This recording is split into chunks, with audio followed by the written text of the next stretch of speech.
I think Clement was blinded by panic from half-time onwards, and I think that reflected in the way that his players played. He blamed them for a lack of composure in the second half. But if the manager's making decisions which show a lack of composure, well, it's no wonder if it's spooked them. Aye. And I think that's just the sorry state of affairs that Rangers are in right now. I mean, we've talked a lot about the manager, and I want to just bring something up about him in a minute again, but I need to bring up David Kirkwood there pointing out about Yefty's role and Drozd's goal for Queen's Park. A few people making the same point. I mean, if you're Clement, you must look at players like that, linked with Chelsea last week, a left back who has performed really well in the Europa League and stuff like that, to get turned inside out like that was really embarrassing. Well, here's what I'd say about that, right? You've got across the city, you've got a manager in Brendan Rodgers who has a certain expertise when it comes to taking a player, improving the player, making them better.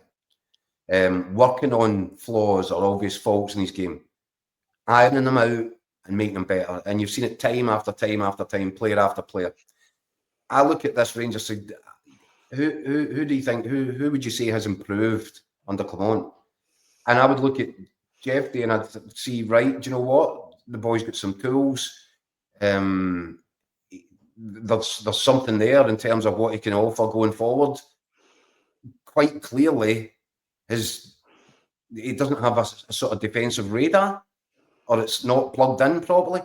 That is where you put your work in on the training grid to try and make him better, to improve him, to be more aware at the back post when defending the back post. Because it's happened so many times now that it's not an accident. So what the coaching staff doing about correcting it?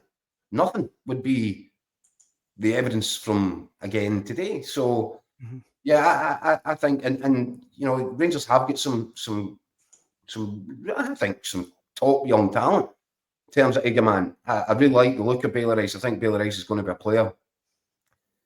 If I was Rangers, I would want to make sure that I had a coach in charge of that and a coaching staff who I felt confident in to go to work with these boys on the training pitch and to improve them the way that Brendan Rodgers improves players at Lennoxtown. Rangers need to find somebody that they can trust to do that same job for them. And for me, clearly, there's no point saying it anymore. Clearly, it's not Clement as far as I'm concerned. They have to now make a decision because, well, two things. One, they can keep on going like this. And it's the old phrase that doing the same thing over and over, expecting different results. It's proof of insanity. So do they do that? Are they brave enough to grasp the bull by the horns here? And if they are brave enough to grasp the bull by the horns, are they clever enough to have worked out in their own minds what the future should look like if it's not Clement? Aye. And all these things are about to be answered. And they might be answered by Rangers doing nothing at all. But if they do that, they're just going to infuriate a supporter base which is already beyond the end of its tether. Yeah. And I think that's a really dangerous game. Rob Jones here, I mean, beyond the end of the tether rather, is probably putting it mildly. Rob Jones saying Clement is an absolutely terrible manager, humiliating our club. This is one of the lowest points in Rangers history. And I think, like you're right, Keith, you say, in your opinion, he's not the man. I would agree with that. And I think reading just a few of these comments, Rangers fans feel that way. But what's your gut feeling? Do you think this is the end for Philippe Clement at Rangers? Or, I mean, there's been other times where you've thought, he's got to go now. And he survived. Listen, I'm getting a text message here from somebody, arguably the worst result in Rangers history. And that's from somebody who cares very deeply about that football club. So, I don't know. What's the question? Do I think that Rangers will act? Do I think that they'll pull the trigger on him? Aye. Do you know what? I know that they should do. Will they? I can't say that because we've not seen enough of Patrick Stewart. What we have seen so far is he's been determined not to have to act. But now, this is what we're going to find out. Is he leadership material? At a crisis point, and this is a crisis point, is he the man that is bold enough to say, right, guys, we need to make a decision. This is the decision, and it has to happen. Or does he hide under a desk and eat biscuits?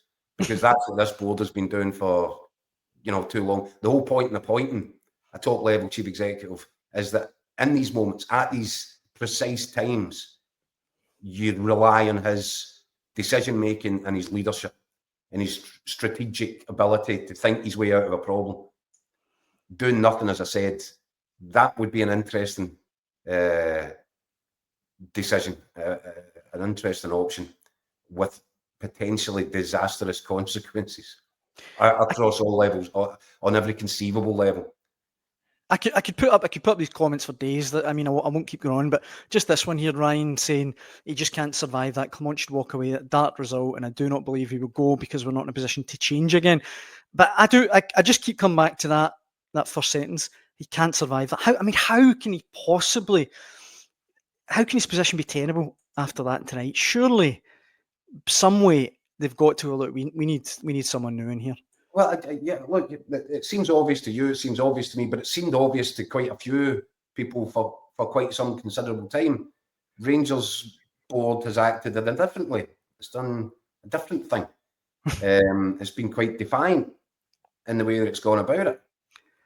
Desperately hoping, probably, to be proven to be correct, that they were right and you guys were all wrong, and this is a sign of stability, and it's not. This is a continuation of a catastrophic period in the club's history where they've proven time after time after time after time to come up short, and Clement hasn't been the man to change that. He's further enabled it, and there is no sign that yes, there have been.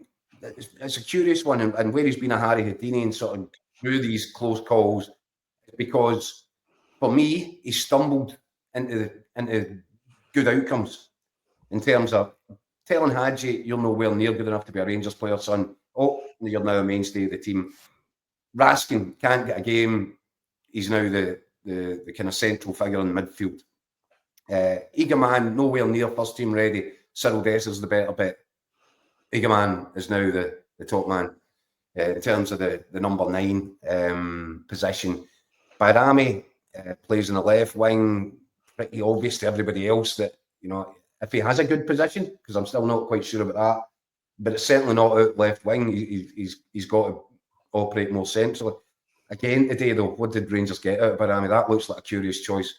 But a decision had already previously been made that Bayrami was a far better option for those attacking positions than Hadji, who remains, by the way, by far and away the most likely creative threat, talent, and he's now 5 months away from leaving on a free transfer. So doesn't that just perfectly encapsulate the running of that football club just now? A mess. It's an absolute mess. Aye.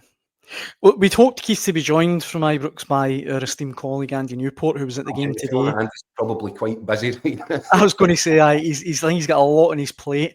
We'll give him another minute or two because I've got a feeling. Let's see what happens.